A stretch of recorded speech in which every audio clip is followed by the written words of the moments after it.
What's hacking? It's Quackin', and today we're talking about the Nintendo World Championships NES edition. Now this is going to be me not only an unboxing, of course, of the special edition I got here. That's a really nice looking box, I have to say, as well. I get a nice close-up look. I like the kind of the 3D they got to the characters and stuff. But I did think this was a little small when I initially saw it. I thought it was going to be, I don't know, maybe 2 boxes large. You know, maybe like a 2x2 of these boxes. But anyways, we're going to be doing initial first impressions beforehand, stuff I've heard about, you know, through just overviews and stuff. And I will say, I don't have the highest opinion of this. We will see if my opinion changes after this. This does definitely remind me of NES Remix. And there is a similarity to it, but I do think NES Remix might be a bit better, but once again, we'll figure out once I actually play the game. But first and foremost, we're going to be unboxing. And of course, I can't find my Extracto knife, so what better way to do that than we're going to use a literal sword to unbox this. Okay, so I actually did find my Extracto knife, but you know what? That doesn't seem as fun or cool. So we're going to still use the literal sword to unbox this. So let's see how this goes. Usually I have a bad time or a hard time with getting this stuff unboxed. Oh, it actually ripped really good. Nice. Yeah,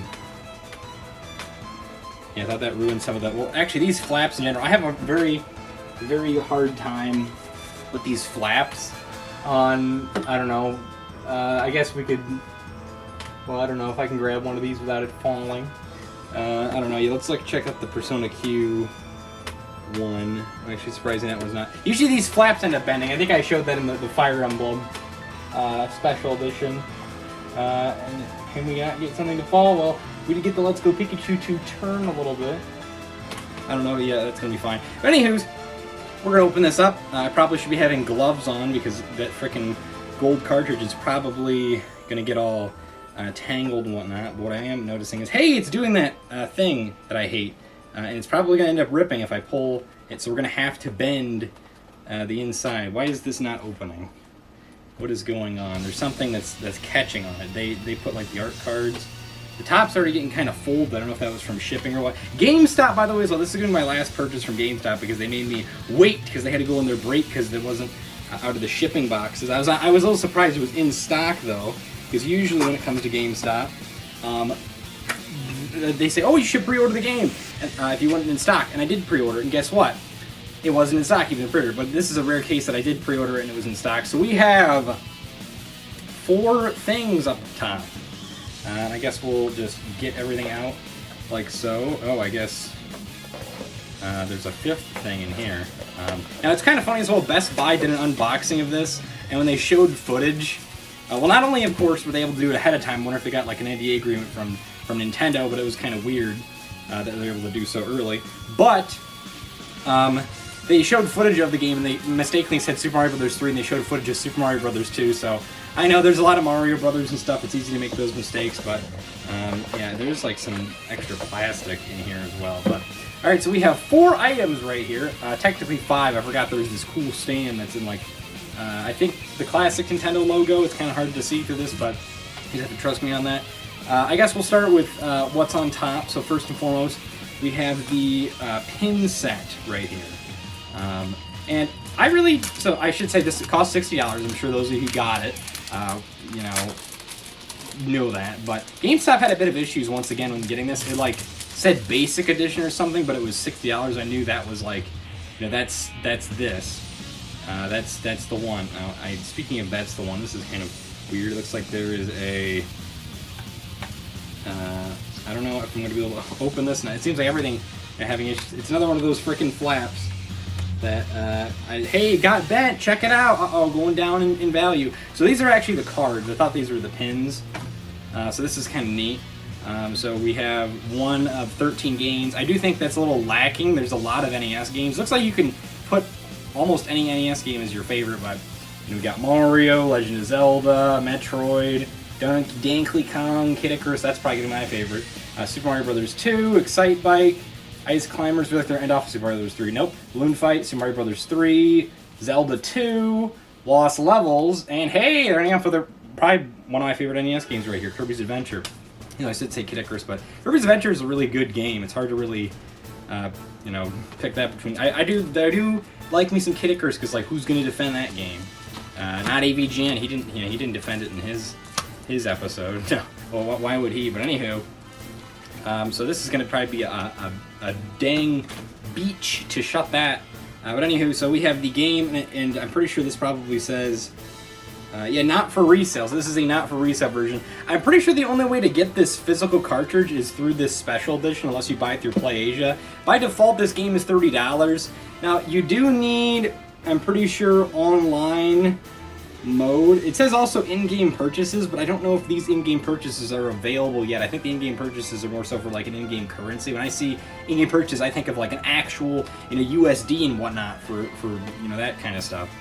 But anywho, cool. We have the physical game there. I'll have to see how that is. Neat. We have a sleeve right here.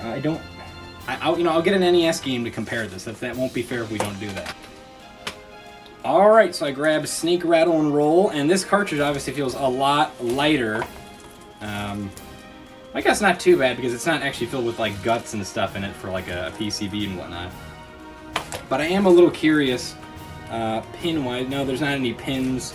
I don't even know if I'll really open this, because I thought I was going to like get it all messed up. I'm a little surprised there's actually plastic wrap, because the Fire Emblem one I showed didn't have plastic wrap, but this isn't really the gold cartridge. It's like, you get what it's supposed to be, but it says like NES edition on there. And what I think is a little odd about this is I feel like this is kind of false advertising. Nintendo just like using a brand to try to sell this, when in actuality it's like not actually like a brand to sell this. Because it's like the only game in here, Super Mario Bros. 3, that was a part of World Championships. I know Nintendo had World Championships like 2015, 2017 as well, but the thing is, Rad Racer and Tetris, obviously the Square Enix and Tetris Company IPs right there get included. This isn't really World Championships. When I think of that, I think of Tetris, Rad Racer, Mario 3, and I get the idea of like what it's supposed to be, like the premise of World Championships. And Nintendo can do whatever they want because it's their IP, but it doesn't feel like World Championships without all those games in there. And it is a little lacking since Nintendo does have a lot of NES IPs. Hell, they have a stake in Konami. They probably could even put like Contra and Castlevania, but I guess Nintendo wanted to make a quick buck. That's how it is in this day and age. But yeah, NES cartridge, it is kind of cool. If there's a top label, you can slip that in on the shelf. I might end up doing that just for the funnies. It might just be me, but I feel like this cartridge is slightly bigger with like the latch pin and stuff like that right there. This is more or less, I would say it's, I don't know, what would you say, 1 to 2 replica, 1 to 3. Like it's pretty dang close to being an NES cartridge. Like it does, it's making that plastic sound when you put it together. There are cool little symbols on here, like a mushroom and not E-Tank, but like energy tank for like Metroid. It's kind of hard to see, but there's like different stuff like there for Kirby and whatnot. I don't know if you can really see that on the back, but that's pretty freaking cool. And then there's a dust cover. Honestly, this doesn't even feel like the actual dust cover, but hey, you get the idea, close enough. I thought the one that was with the Fire Emblem Shadow Dragon Special Edition was more of a better dust cover. But hey, I can't even get the plastic wrap in there properly. It wants to come out of its shell. I wanted to keep it in there, so I guess that's the thing, is once you remove things from freaking factory seal, it's going to be that way. But whatever, we stuffed it in there. It's slightly not so great. Someone's going to berate me in the comments, but anywho. All right, so now this is actually the pin set. It's weird because these are very similar boxes. I'm not going to be able to probably close this one either. It's like it was sandwiched between at the beginning of the video. This one's a little more tough to open though, I guess. Here. Yeah, I would honestly wear these pins. I think one of them, I don't know if there's a Kirby one. Okay, it's a little bit different of a box, but hey. There's like indentations to show you which pin is coming up. Man, that is a ripe smell, whatever that is. Whoa, like. All right, so yeah, there is no Kirby one unfortunately, but we got Mario, Link, of course, like a standard like 90s Nintendo World Championships NES edition. That kind of makes me think, what are we gonna have, an SNES, an N64? It's gonna be just like the classic consoles, guys. Probably we may or may not get one again. Nintendo does what Nintendo does, but then we got Donkey Kong and Metroid. I feel like this is a fair enough lineup. Like it's kind of like bare minimum though. Like it is cool we got those art cards, but it's like this isn't anything like insane. Like even the special cartridge is just kind of like, it's okay. Like, it's kind of sad that we have to, like, in order to get an actual physical copy of a game in this day and age, you have to, you know, go out of your way to buy a special edition or something. But yeah, now we're actually gonna check out the game, give me my thoughts about it. Once again, I don't exactly have the highest opinion of this because I do think NES Remix, from how things are, is a little better. And this just seems that Nintendo was doing this for marketing purposes. Odd one as well, if it's supposed to cater to older audiences, but because it isn't really World Championships, and it makes me wonder, you know, we can have more games because NES Classic Edition Remix had more games. But with that being said, I'm gonna check out the game and I'll give you my take on it. Alright, after playing it for a bit, I came to realize this is actually a pretty freaking fun game. It's a lot more addictive than NES Remix, I have to say. You can jump right into the action, you can easily redo things by pressing L and R to restart. Now, it is a little bit hesitated, I'll say, but I was really surprised as well just how much quirkiness and just humor there was, especially just right as you first start the game. It was like, the game is self-aware, being that the biggest challenge for you was, you know, not being born yet, you know, not being able to enjoy the NES World Championship. So this game really much is meant for everyone. Nintendo realizes that, you know, retro games, you know, everyone is now into retro games. It's kind of crazy just how much gaming has taken off. And it was really cool to see, even though there's, you know, a monochrome of what there is for NES games on this collection, it's really neat that you can pick a favorite NES game out of any NES game, and there's even Famicom games.